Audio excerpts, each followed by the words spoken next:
chapitre 13, verset 11. Puis je vis monter de la terre une autre bête qui avait 2 cornes semblables à celles d'un agneau. C'est un type de Christ, et qui parlait comme un dragon. Elle exerçait toute l'autorité de la première bête en sa présence, et elle faisait que la terre et ses habitants adoraient la première bête dont la blessure mortelle avait été guérie. Versets 11 et 12. Il opérait de grands prodiges, même jusqu'à faire descendre du feu du ciel à la vue des hommes, et elle séduisait les habitants de la terre par les prodiges qui lui étaient donnés d'opérer en présence de la bête, disant aux habitants de la terre de faire une image à la bête qui avait la blessure de l'épée et qui vivait. Elle lui fut donnée d'animer l'image de la bête afin que l'image de la bête parlât, et qu'elle fit que tous ceux qui n'adoreraient pas l'image de la bête fussent tués. Et elle fit que tous, petits et grands, riches et pauvres, libres et esclaves, reçussent une marque sur leur main droite et sur leur front, et que personne ne put acheter ni vendre sans avoir la marque, le nom de la bête ou le nombre de son nom.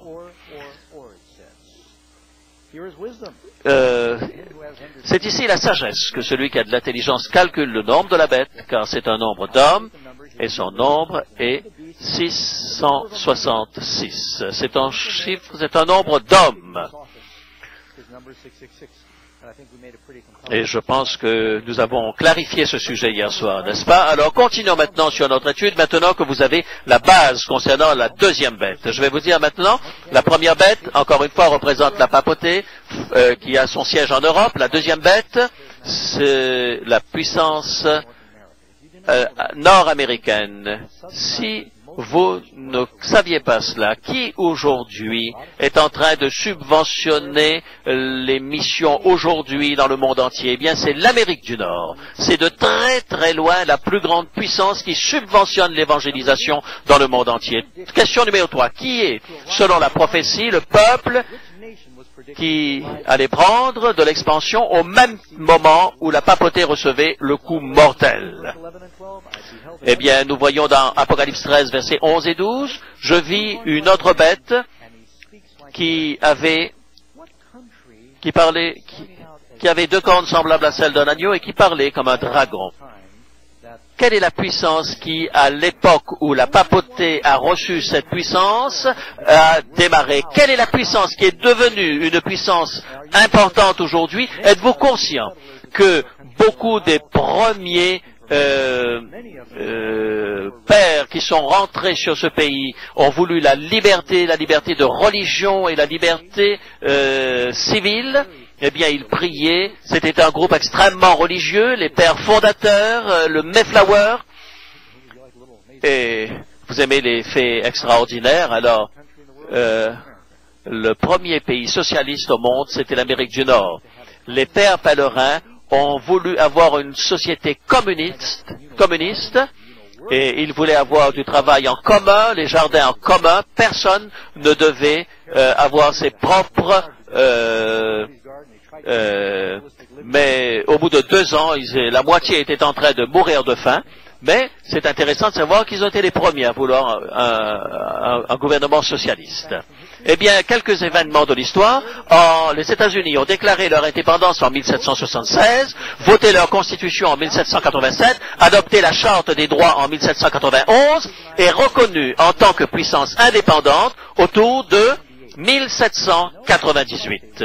On a vraiment l'impression que c'est eux vont devenir une nation indépendante à partir de ce moment-là et faire du commerce avec les autres pays. Ainsi, il n'y a question, aucun doute sur cette deuxième bête. Que représente la bête qui sort de la terre? 4e question. Nous l'avons vu dans Apocalypse 17. Eh bien, les eaux représentent les populations denses de la terre. Eh bien, si c'est le cas, alors, la terre pourrait représenter une région à faible densité humaine. Il n'y avait pas de civilisation vraiment importante dans ce pays. Je suis respectueux des Premières Nations, mais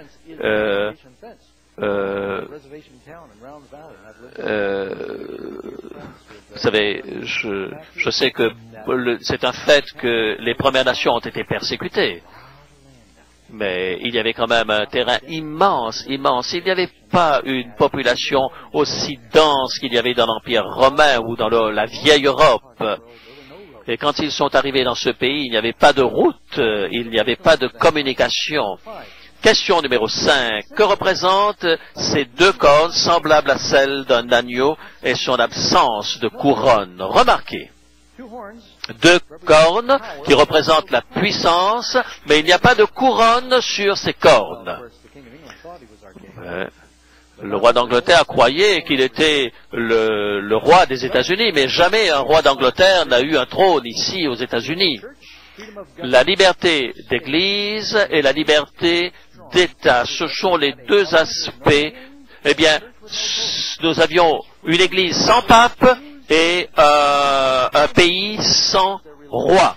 Et c'est ainsi que les États-Unis correspondent bien à l'image de cette deuxième bête qui prône en quelque sorte la liberté civile et la liberté religieuse.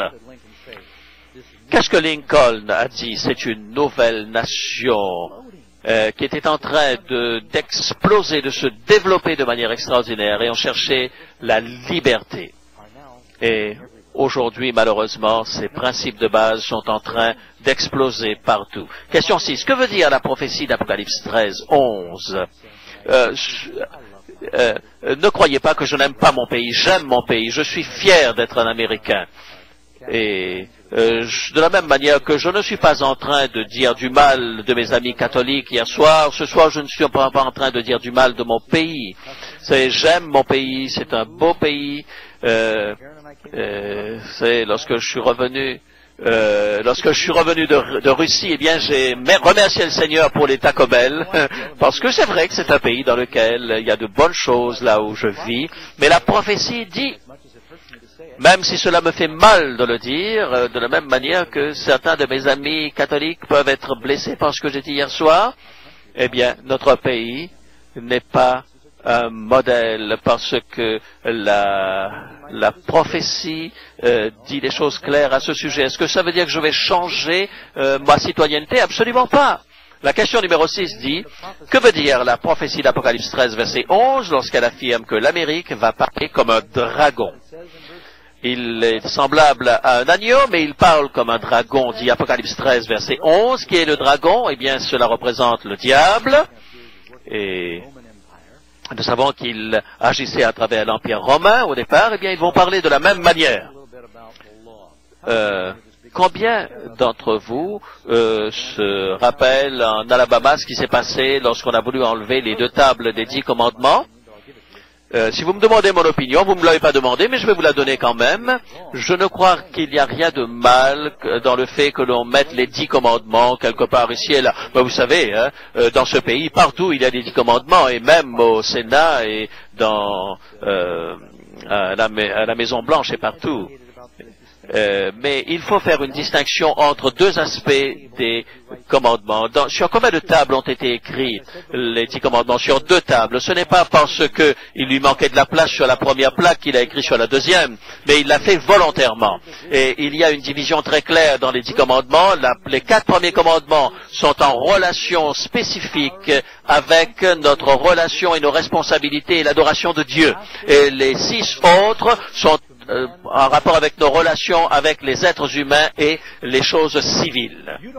Vous ne voulez pas être dans un pays où le gouvernement va vous décider comment vous allez garder les 4 premiers commandements. Vous voulez que ce soit le gouvernement qui vous dise quel jour adorer, vous dire comment adorer Dieu?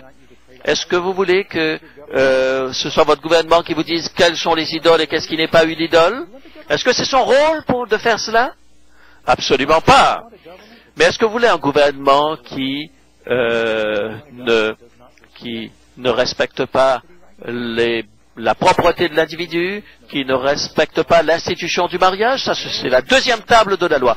Aucun gouvernement ne devrait dire à ses citoyens comment observer et adorer Dieu.